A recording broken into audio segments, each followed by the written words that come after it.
I got started in disc golf media back in 2009, working for several companies. One of those was Dynamic Discs. I worked for them part-time for several years and then went full-time in 2014.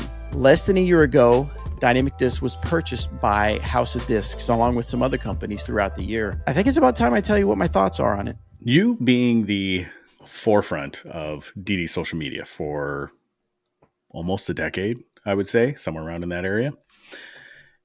The popularity of Dynamic Discs used to be second to none as far as fandom goes. Now we're seeing that Dynamic Discs is basically at the bottom of the pile, only above Prodigy and Lone Star. Why do you think that is? I can come up with, obviously these are just my theories. These are theories, right? Based on my experience. But I would say I was very fortunate to come along at a time when social media wasn't really a thing for disc golf companies. I was the first. I don't know if I was the actual first, but I was definitely among the first person that specifically was hired to use social media as a marketing tool for a disc golf company, hired full time. I know that there were other companies that had people helping them out, but I was hired full time specifically to build the social media and to build a media department within Dynamic Discs. So I was very fortunate to come in at that time.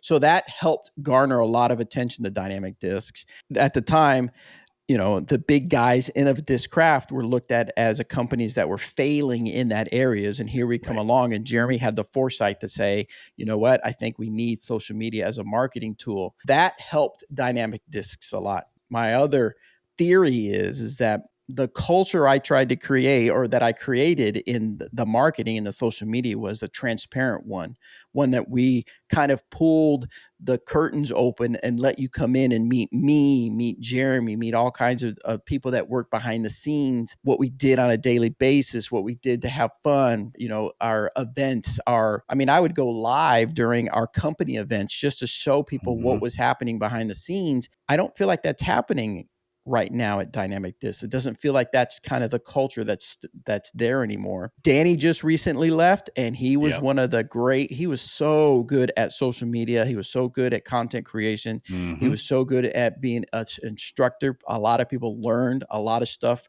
from Dynamic Discs, and that was on purpose. I mean, he was hired on purpose. I sought him out.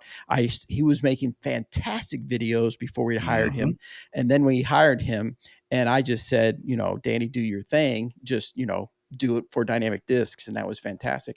You don't see a lot of that from Dynamic Discs anymore. You really don't. And I honestly feel like that, in my opinion, that's a part of the cause. Now, there's other factors I believe that are in play as far as so many other companies coming along, but I do believe that the change in the culture of their social media has caused them to decline as far as the fandom. And I would agree. I think the culture that was there when you were there, and I don't know if you were the cause of the culture, but you're definitely part of it. When you looked up disc golf content, it was your face and DD, and that was what was there. Now, I'm saying let's start back in 2015, 2016, somewhere around in that area. That was kind of where it was. And when you looked at podcasts, out of the 10 podcasts there were, you guys were one of the. You maybe had 3 of the podcasts, didn't you?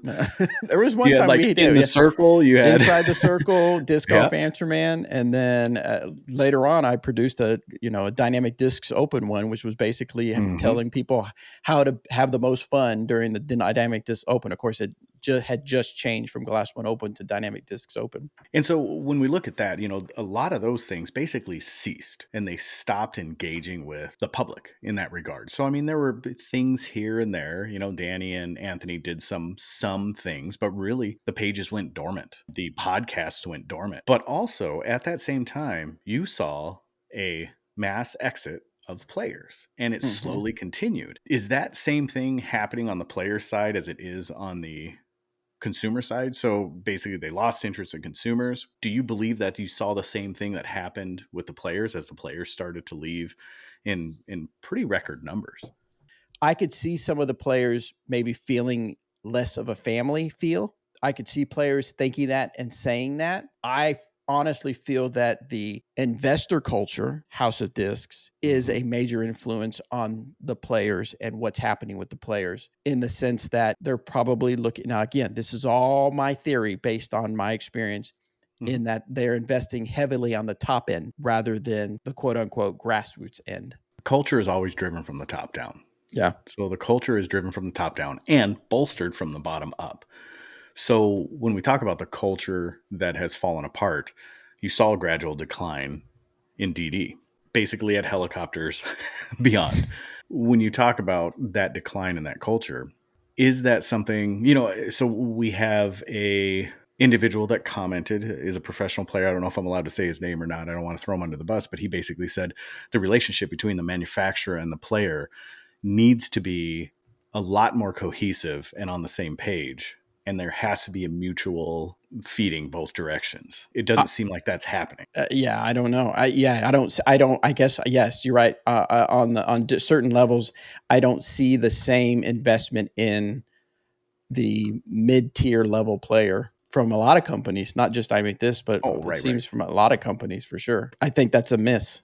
To me, that's a missed opportunity for sure. I think that is some of the damage that the venture capitalists can bring to disc golf is losing, like you said, the grassroots and holding those players up on a pedestal and making that road travel both ways, because that is an exchange of resources, because without players, you have no marketing on the ground. Yeah. Just plain and simple. I will say, full disclaimer, that even though I'm not happy or impressed with the direction of the social media and the media culture with Dynamic Discs, it's because my heart hurts because of being part of the beginning of Dynamic Discs and being through all the ups and downs of where it is now. I still have a heart for Dynamic Discs, but I have to say that it's not that I'm mad at them. It's more that I'm hurt that the direction has changed, because I believe that was such a strong thing about us. That was the feedback we got, was people would say, you're not like Innova, you're not like Discraft. I feel like I know you guys. I feel like people would come to Glassbone Open and they'd come up and say, I feel like I know all of you. I feel like I've already sat down and had a beer with you. That was on purpose. That was what we were trying to do, was we wanted to not be the big corporate.